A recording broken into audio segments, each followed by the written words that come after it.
പ്രിയമുള്ള കൂട്ടുകാരെ, ഏവർക്കും നമ്മുടെ പുതിയ വീഡിയോയിലേക്ക് ഹാർദമായ സ്വാഗതം. ഞാൻ സുരേഷ് മുരുകാലയം.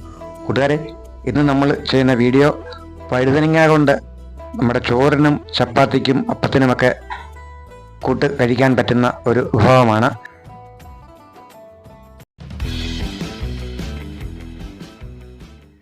പ്രിയമുള്ളവരെ, നമ്മൾ ഇതിലേക്ക് ആവശ്യമായിട്ടുള്ളത് നമ്മൾ 2 വലിയ ഉള്ളി, സവാള ഉള്ളി അരിഞ്ഞെടുത്തിട്ടുണ്ട്, 2 തക്കാളിപ്പഴം അരിഞ്ഞെടുത്തിട്ടുണ്ട്, ഒരു 4 പച്ചമുളക് അതും കീറി എടുത്തിട്ടുണ്ട്, ഒരു 10 ചെറിയ ഉള്ളി അത് ചെറുതായിട്ട് അരിഞ്ഞിട്ടുണ്ട്, ഇടയ്ക്കൂടെ അരിഞ്ഞിട്ടുണ്ട്, പിന്നീട് 1 ഇഞ്ച് വലിപ്പത്തിൽ ഇഞ്ചിയും ഒരു 5 വെളുത്തുള്ളി നമ്മൾ അരിഞ്ഞെടുത്തിട്ടുണ്ട്. അത് ചതച്ചെടുക്കാനുള്ളതാണ്.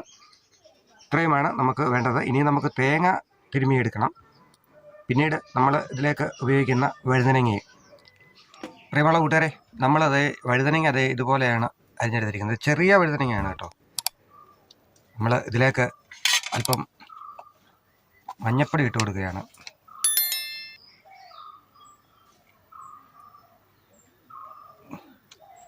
അതുപോലെ ഒരു അല്പം ഉപ്പുപൊടി കൂടി ഇട്ട് കൊടുക്കുന്നു. അല്പം ഉപ്പുപൊടി കൂടെ ഇട്ട് നല്ലതുപോലെ ഒന്ന് യോജിപ്പിച്ചെടുക്കുകയാണ്.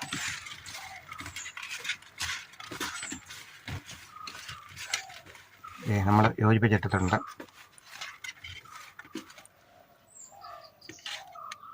പ്രിയമുള്ളവരെ, നമ്മൾ ഒരു ചീനിച്ചട്ടി അടുപ്പിൽ വെച്ചിട്ടുണ്ട്. അതിലേക്ക് നമ്മൾ കുറച്ച് എണ്ണ ഒഴിച്ച് കൊടുക്കുകയാണ്. നമ്മൾ പാം ഓയിലാണ് ഉപയോഗിക്കുന്നത്.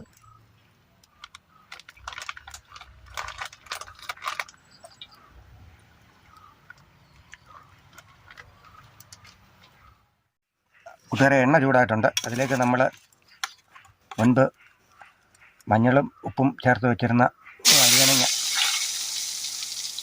ഇട്ട് വഴറ്റിയെടുക്കുകയാണ്.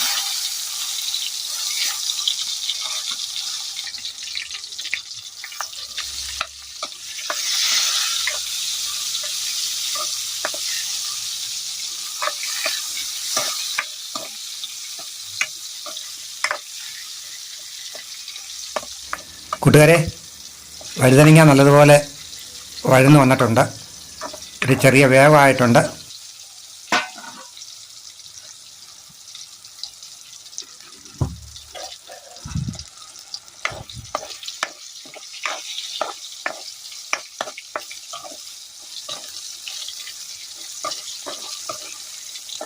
നമുക്കതിനെയും കോരി എടുക്കാം. കോരി പാത്രത്തിലേക്ക് മാറ്റി.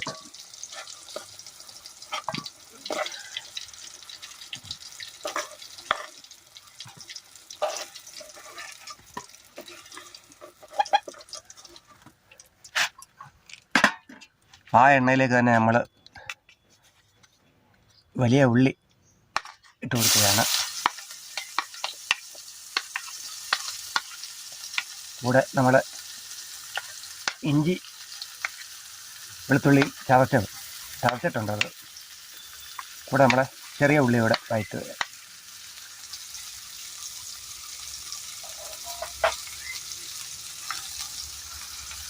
ഒപ്പം പച്ചമുളക് ഇട്ട് കൊടുക്കുന്നു. നമുക്കൊന്ന് വഴറ്റിയെടുക്കാം.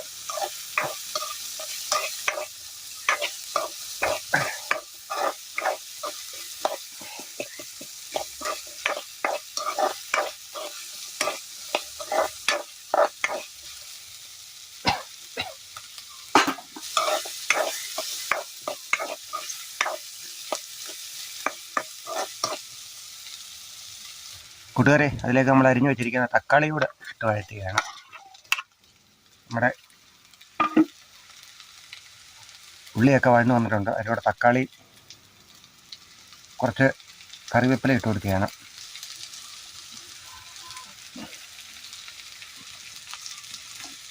നല്ലതുപോലെ ഇളക്കി കൊടുക്കുക.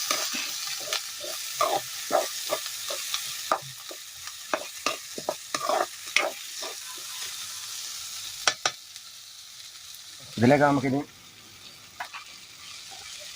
ചേർക്കേണ്ടത്, ഇതിലേക്ക് നമ്മൾ ചേർക്കുന്നത് ഒരു 2 സ്പൂൺ മുളക് പൊടി ചേർക്കുന്നുണ്ട്. ഒരു സ്പൂൺ, അല്പം കൂടെ ഒരു 1.5 സ്പൂൺ ഗരം മസാല ചേർക്കുന്നുണ്ട്.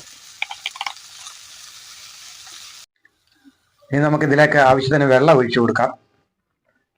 വെള്ളം ഒഴിച്ചതിന് ശേഷം നന്നായി ഒന്ന് ഇളക്കിയതിന് ശേഷം നമുക്ക് അതിലേക്ക് 1 സ്പൂണ് ഉപ്പിട്ട് കൊടുക്കാം. അതിനുശേഷം നമുക്ക് ഒരു 1/2 ടീസ്പൂണ് മഞ്ഞൾപ്പൊടി ഇട്ട് കൊടുക്കാം. അതിനുശേഷം നന്നായിട്ടൊന്ന് ഇളക്കി യോജിപ്പിക്കുക.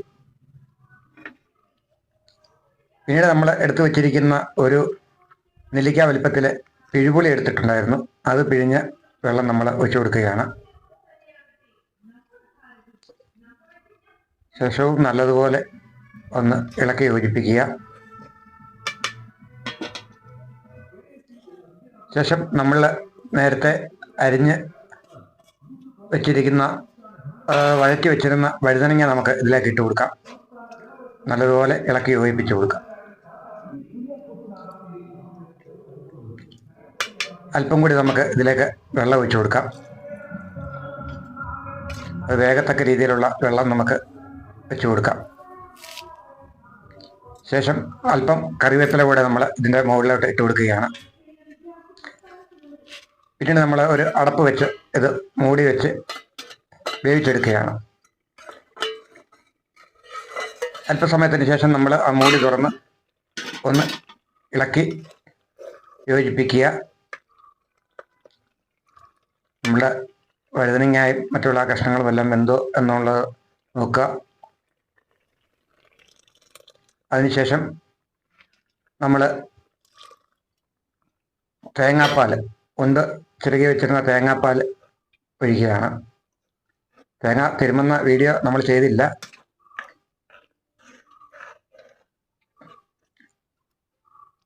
തേങ്ങാപ്പാൽ യോജിപ്പിച്ച് ഉപ്പെല്ലാം ശരിയാണോ ഒന്നുകൂടി നോക്കുക. ശേഷം ഒന്നുകൂടി ഇളക്കി യോജിപ്പിച്ചതിന് ശേഷം വലിയൊരു പാത്രം വെച്ച് നമ്മൾ അത് ഒന്നുകൂടി തിളപ്പിച്ചെടുക്കുകയാണ്.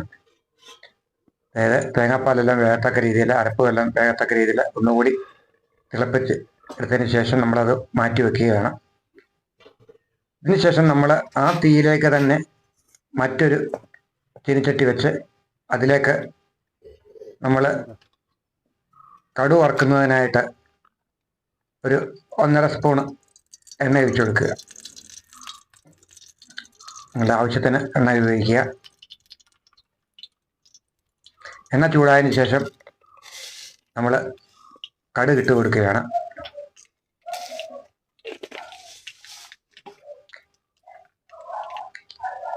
കടുകെല്ലാം നല്ലതുപോലെ പൊട്ടി വന്നതിന് ശേഷം നമ്മൾ ഇതിലേക്ക് അരിഞ്ഞു വെച്ചിരിക്കുന്ന ചെറിയ ഉള്ളി ഇട്ട് കൊടുക്കുകയാണ്. അല്പം കറിവേപ്പില കൂടി നമ്മൾ ഇതിലേക്ക് ഇടുകയാണ്. നല്ലതുപോലെ ഇളക്കി യോജിപ്പിക്കുക. ആ ഉള്ളി മൂക്കുന്നത് വരെ നല്ലതുപോലെ ഇളക്കി യോജിപ്പിക്കുക. ശേഷം ഉള്ളിയെല്ലാം നല്ലതുപോലെ മൂത്ത് കിട്ടിയിട്ടുണ്ട്. അത് നമുക്ക് നമ്മുടെ കറിയിലേക്ക് ഒഴിച്ചു കൊടുക്കാം. നമ്മൾ മുമ്പ് വാങ്ങി വെച്ചിരുന്ന കറിയിലേക്ക് ഒഴിച്ചു കൊടുക്കാം. ചട്ടിയിലുള്ള കടുകെല്ലാം കിട്ടുന്നതിന് വേണ്ടി നമ്മൾ അതിലേക്ക് കുറച്ച് കറി എടുത്തൊഴിച്ച് വീണ്ടും ചട്ടിയിലേക്ക് ഒഴിക്കുകയാണ്. ശേഷം നല്ലതുപോലെ ഒന്ന് ഇളക്കി യോജിപ്പിച്ച് കഴിഞ്ഞാൽ നമ്മളുടെ കറി റെഡിയായി കൂട്ടുകാരെ. ഏവർക്കും ഈ വീഡിയോ ഇഷ്ടപ്പെട്ടാൽ ദയവായിട്ട് ഒന്ന് സബ്സ്ക്രൈബ് ചെയ്യാൻ മറക്കരുത്. നിങ്ങളുടെ കമൻറ്റുകൾ രേഖപ്പെടുത്തുക, ഒപ്പം ലൈക്ക് രേഖപ്പെടുത്തുക.